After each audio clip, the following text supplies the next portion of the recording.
الزمالك مطالب بدفع 18 مليون جنيه لنادي طلائع الجيش قبل 30 يوليو. هتقولي ده بمناسبة ايه؟ اقول لك عشان يبقى محمد شحاتة لاعب زملكاوي بنسبة 100% قبل 30 يوليو، بالله مش بالنون، يوليو.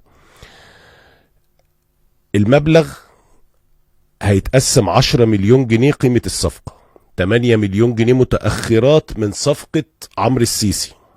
عمرو السيسي اللي دلوقتي اللي هو موجود في فيوتشر يعني عمرو السيسي لعب في الزمالك ومشي راح فيوتشر، والزمالك لسه عليه 8 مليون جنيه فيه.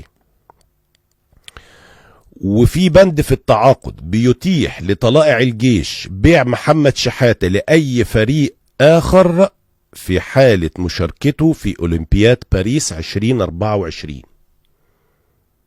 تاني، بيوجد بند في التعاقد بيتيح لطلائع الجيش بيع اللاعب لأي فريق آخر لو اللعيب شارك في الأولمبياد، وهو لعيب طبعا زي ما انتم عارفين في المنتخب الأولمبي.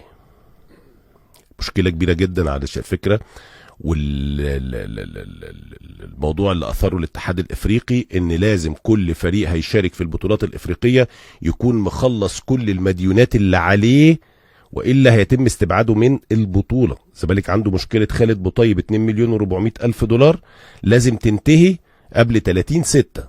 دي بقى 30/6 لازم الزمالك يخلص القصة دي بقى بالتفاوض مع اللاعب والمحامي بتاعه ووكيل أعماله وبتاع تقسيط مش تقسيط، المهم تروح ورقة إن الموضوع خلص. ده مهم جدا. فدي من الحاجات اللي نادي الزمالك أكيد هيشتغل عليها بشكل كويس أو بشكل قوي جدا، لأن مش باغي أسبوع فقط لا غير.